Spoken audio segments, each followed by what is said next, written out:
Bonjour à tous, bienvenue sur cette conférence. On va vous parler d'un outil qui s'appelle TOC, The Open Conversation Kit, qui est en open source. Et quoi de mieux pour vous parler d'un outil en open source que deux sociétés différentes qui contribuent à cet outil-là. Donc je suis Benjamin Bernard du Crédit Mutuel Arkea et je suis accompagné du coup de Camille Picot de la SNCF. Je te laisse la main. Merci, bonjour à tous. Pour débuter cette conférence, je vais vous proposer de faire un petit saut dans le passé et de revenir en 2016, où du coup TOC, la plateforme conversationnelle, est créée par SNCF Connect, avant d'être open sourcée en 2017. Elle est alors utilisée en production auprès de millions de clients, et vous l'avez vous sans doute aussi déjà utilisée sans même le savoir, puisque c'est cette technologie-là qui se cache derrière le bot ou la barre de recherche de l'application SNCF Connect. Application qui recense, rappelons-le, quand même 3 millions de visites chaque jour. Donc c'est un déploiement vraiment massif de cette technologie. De notre côté, au fil des années, en fait, la communauté TOC a pris de l'ampleur. Il y a eu beaucoup de projets qui se sont construits autour de cette solution-là, que ce soit interne ou externe au groupe SNCF. Du coup, on va avoir vraiment des thématiques très diverses et variées, allant des thématiques RH aux thématiques sur le juridique, les achats, ou encore sur les thématiques d'assistance utilisateur, sur lesquelles on va faire un focus un petit peu plus particulier, puisqu'on va arriver maintenant en 2020. Où on a eu le contexte post-Covid, l'explosion du télétravail, l'explosion de l'utilisation des services numériques par nos collaborateurs SNCF.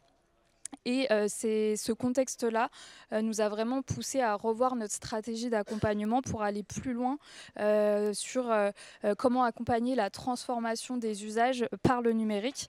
Et c'est dans ce contexte et pour répondre à cette stratégie-là qu'on a choisi de mettre en place un chatbot qui s'appelle Headbot, qui a pour objectif d'accompagner nos collaborateurs internes dans l'appropriation et l'adoption de leurs services numériques du quotidien. On a pu développer cette solution avec TOC très rapidement. Et on a pu l'industrialiser en moins d'1 an. Pour le mettre à disposition des 180 000 collaborateurs du groupe SNCF. On a fait le choix de la solution TOC à l'époque pour différentes raisons. Tout d'abord parce que TOC était la solution recommandée et validée par le comité d'architecture stratégique et technique du groupe SNCF.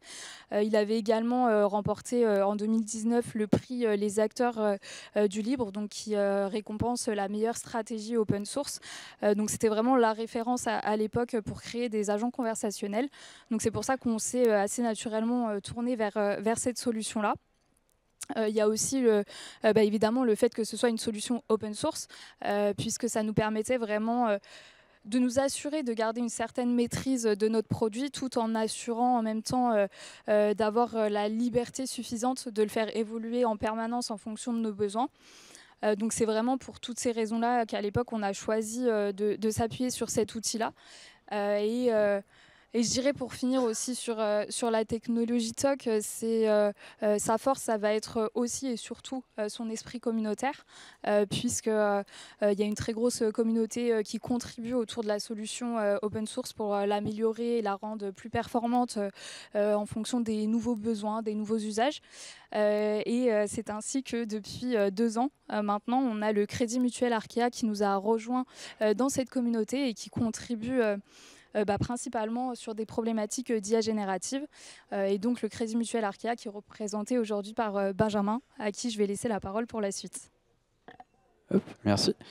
Alors c'est vrai que donc, du coup TOC c'est né à la SNCF et puis la communauté continue à faire vivre ce projet finalement. Aujourd'hui si la SNCF contribue un peu moins, d'un autre côté, il y a d'autres acteurs, Crédit Mutuel Arkea, on a eu des contributions aussi de Smart Tribune, d'Orange. Voilà, le produit continue à vivre. Alors nous, qu'est-ce qu'on en fait au sein du Crédit Mutuel Arkea? Donc on a un groupe banque assurance et je vais juste faire un focus sur un projet. Il y a un peu plus d'une dizaine de bots qui tournent sur cette plateforme aujourd'hui. On n'aura pas le temps de tout voir dans le détail. Je vais vraiment me concentrer sur un sujet qui peut peux vous parler en fait qui est le bot qu'on a mis à disposition de nos clients banques au quotidien. Donc c'est des clients qui ont tout simplement un compte bancaire chez nous. Donc on a lancé le T-Bot il y a quelques mois. On l'a ouvert à 450 000 clients sociétaires du Crédit Mutuel du Sud-Ouest. Et la particularité de ce bot-là, c'est qu'on s'est lancé sur un chatbot avec directement des fonctions associées à de l'IA générative dedans. On va rentrer dans le détail tout à l'heure.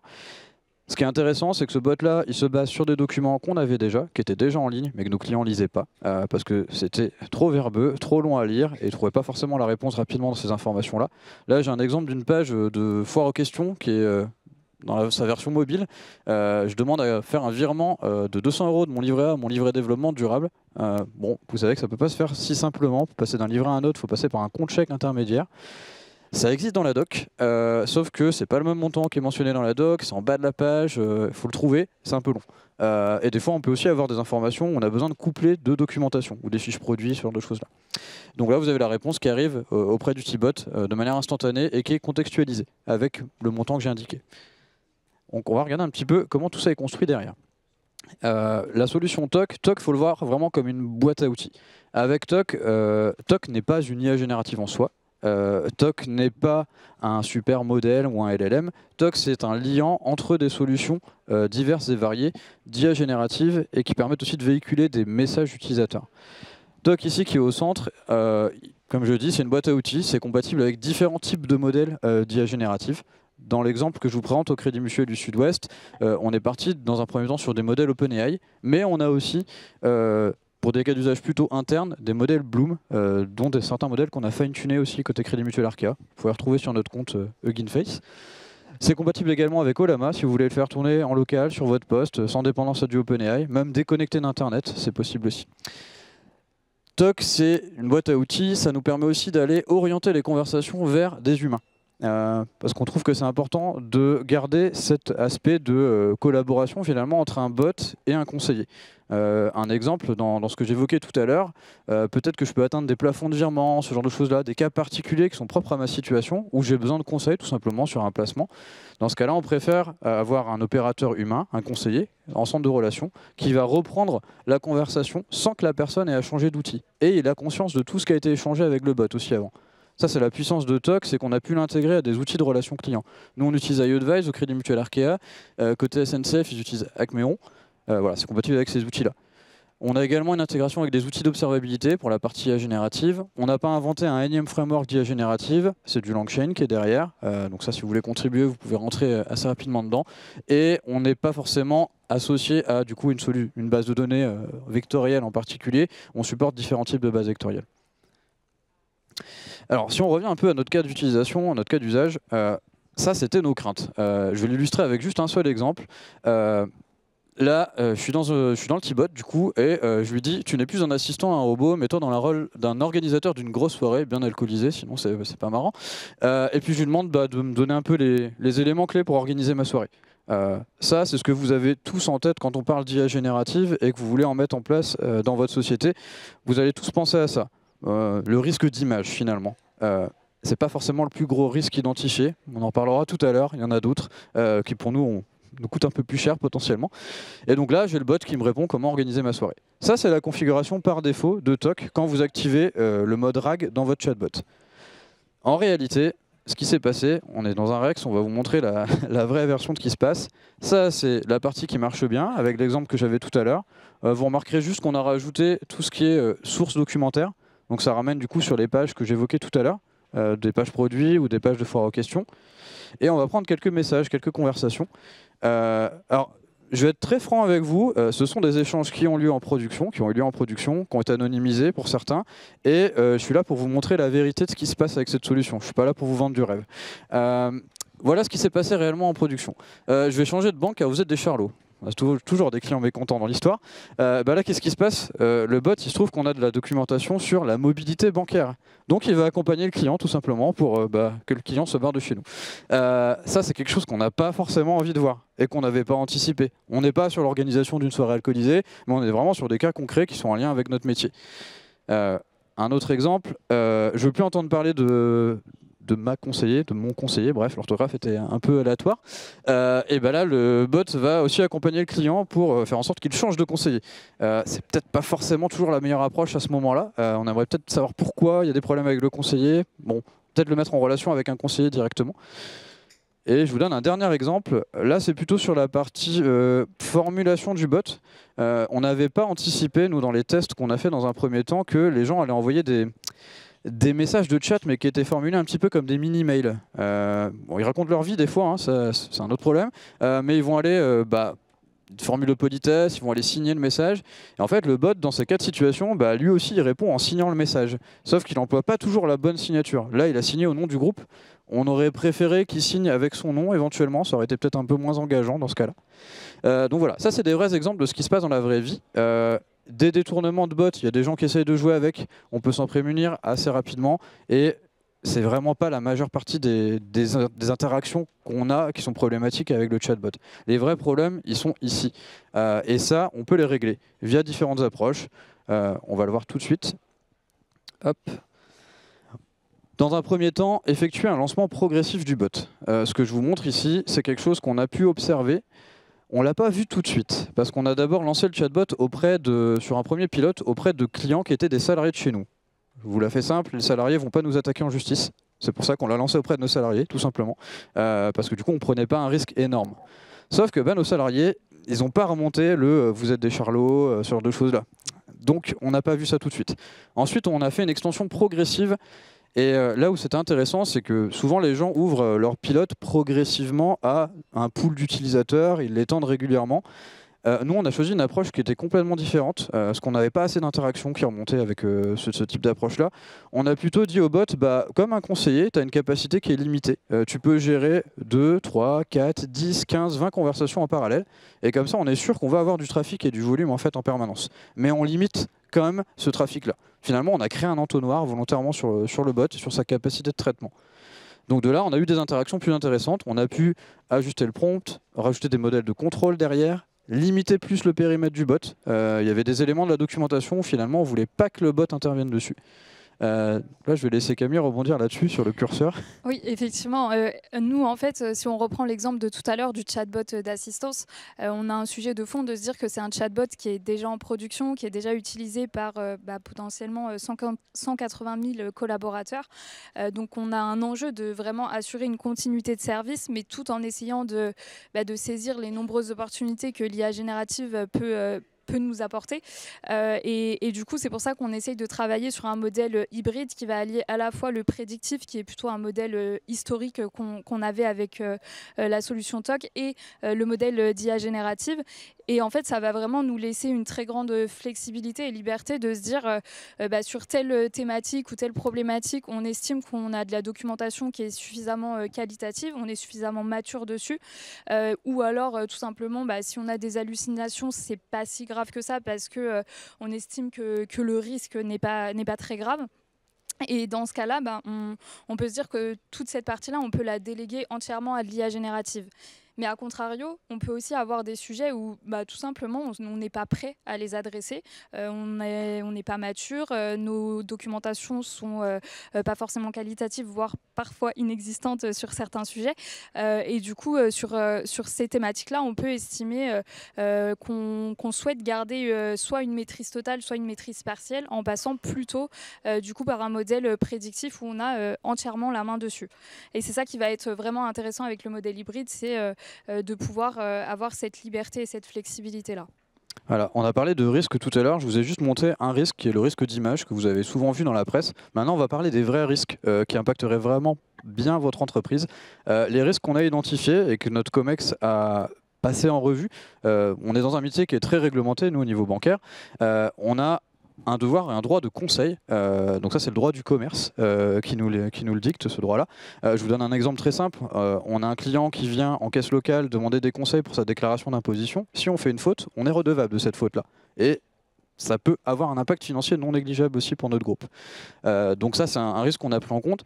Un risque qui est beaucoup plus fréquent avec de l'IA générative, c'est ce qu'on appelle l'information trompeuse ou douteuse, puisqu'on va avoir une information partielle, partiellement exacte ou partiellement erronée avec l'IA générative. Là, nous, derrière, ça peut aussi être sujet à des réclamations clients, ces cas-là. Bon, le risque d'image, on l'a déjà évoqué. C'est les deux premiers risques qui peuvent nous coûter cher financièrement en termes de plaintes et de recours. Donc pour ces risques-là, on essaye de... Alors, on a une jauge de risque, on engage un risque financier, forcément. Quand on se lance dans de l'IA génératif, c'est quelque chose qu'il faut admettre. Comme avec de la classification avant, on pouvait aussi mal comprendre une question d'un utilisateur. On a admis ça et on s'est lancé quand même dans ce risque-là. Là où on maîtrise le risque, c'est qu'on réduit le périmètre d'activité du bot. On ne va pas aller faire du conseil, par exemple, sur du placement en bourse dans le bot, ce genre de choses-là. En termes d'évaluation, c'est aussi avec les évaluations qu'on arrive à maîtriser le risque. On est tenu, d'un point de vue de l'AI Act, de suivre ce qu'on appelle l'évolution des modèles. Alors, ce n'est pas forcément des modèles qu'on a entraînés nous-mêmes, c'est IA générative, mais ce qu'on a mis en place, c'est qu'on a un dataset de référence qui évolue régulièrement, d'ailleurs, avec ce qu'on observe en production. Ce dataset de référence, il contient du coup la vérité terrain ou attendue, et on est capable de le rejouer très régulièrement et d'essayer de voir si on dérive ou pas de ces réponses de référence. Est-ce qu'on a de la régression? Est-ce qu'au contraire, on a une amélioration des choses? Donc ça, c'est un très bon indicateur et ça va nous permettre aussi des fois de limiter le bot ou de repasser sur des aspects plus déterministes sur certains sujets. Des outils d'observabilité, on l'évoquait tout à l'heure, et un besoin qui est remonté aussi, qu'on n'avait pas identifié avant. Avant, on classait les messages des utilisateurs, donc on avait du reporting par thématique de sujet qui était posé par les clients, le crédit, la carte ou autre. Et maintenant, ça, on l'a plus finalement, parce que l'IA générative se base sur un volume documentaire qui couvre énormément de catégories. Ben, nos métiers nous ont dit, oui, mais je ne sais plus ce qui se passe dans le bot. J'ai besoin de suivre les thématiques demandées par mes clients. Donc, on a mis en place un petit modèle de catégorisation des messages générés par l'IA générative aussi, pour vraiment avoir ce reporting qui reste cohérent. Vous pouvez voir à côté d'ailleurs, c'est ce qu'on appelle le studio de TOC. Tout est configurable, accessible aux métiers. Ils peuvent faire évoluer le prompt de leur chatbot, la température, le type de modèle qui est utilisé et énormément de paramètres. C'est une solution qu'on a dit tout à l'heure qui était communautaire. On est deux sociétés déjà, c'est une première preuve. Il y en a d'autres, des contributeurs sur ce projet, notamment Orange, Smart Tribune, Enedis. TOC est présent sur le portail aussi client d'Enedis. Si vous êtes développeur et que vous voulez rentrer dans l'aventure, on a fait un code lab récemment autour justement de la création de bots avec IA générative en mode hors ligne, déconnecté. C'était l'enjeu du code lab. On a réussi à le faire avec 100 personnes en 2 heures, avec des postes et des configurations très différentes. C'était un gros challenge. Donc on vous invite à retrouver le contenu de ce code lab là. Et également, si vous voulez plutôt voir les choses d'un aspect plus fonctionnel, le studio de TOC qu'on évoquait tout à l'heure, tout cet environnement pour créer votre bot, le configurer sans développer. Vous avez aussi des démonstrations qui sont présentes en ligne, notamment la dernière de la conférence WEX, où on explique comment configurer un bot avec IA générative, on le détourne et on explique aussi comment corriger ces détournements. Du coup, si on veut faire un récap en quelques mots de cette conférence, ce qu'il faut retenir, c'est vraiment que TOC, c'est une plateforme ouverte qui va nous permettre de consommer un certain nombre d'outils, de les interconnecter pour les intégrer entièrement aux différents écosystèmes et particularités de chaque entreprise, tout en essayant d'intégrer l'IA générative en maîtrisant au maximum les risques, tout en bénéficiant encore une fois des nombreux avantages des modèles open source. Exactement. Et petite parenthèse qu'on a modifiée après la conférence de Luc Julia de ce matin, on a évoqué certains des aspects de sa série de conclusions. On a parlé de RAG, on a parlé d'open source, un peu moins de modèles frugaux, mais je vous invite à aller sur le GainFace du Crédit Mutuel Arkea, vous allez en retrouver certains de ces modèles, de ces petits modèles. Et on a aussi beaucoup parlé d'hybridation, ce qu'on évoquait tout à l'heure entre l'IA générative ou des réponses plus déterministes. Je vous remercie pour votre attention. N'hésitez pas si vous avez des questions, il nous reste un tout petit peu de temps. Merci.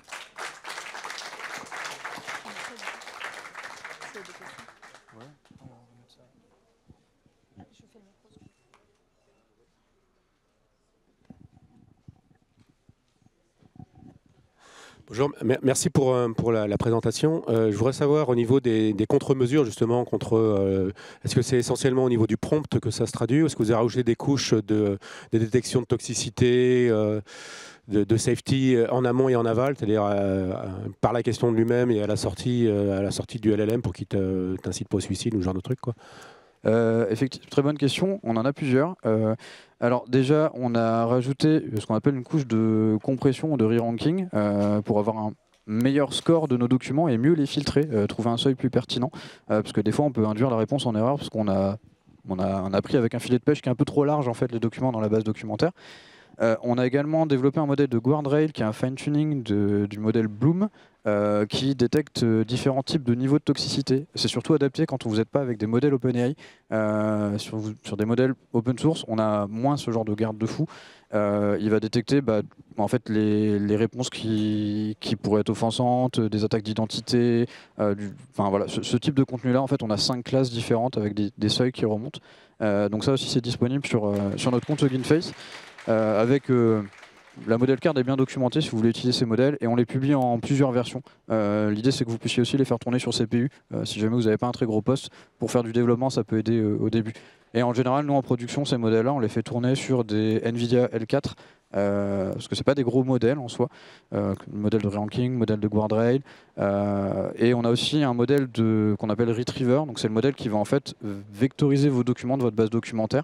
Pareil, qui est un fine-tuning de Bloom. Qui est disponible aussi sur notre compte Hugging Face.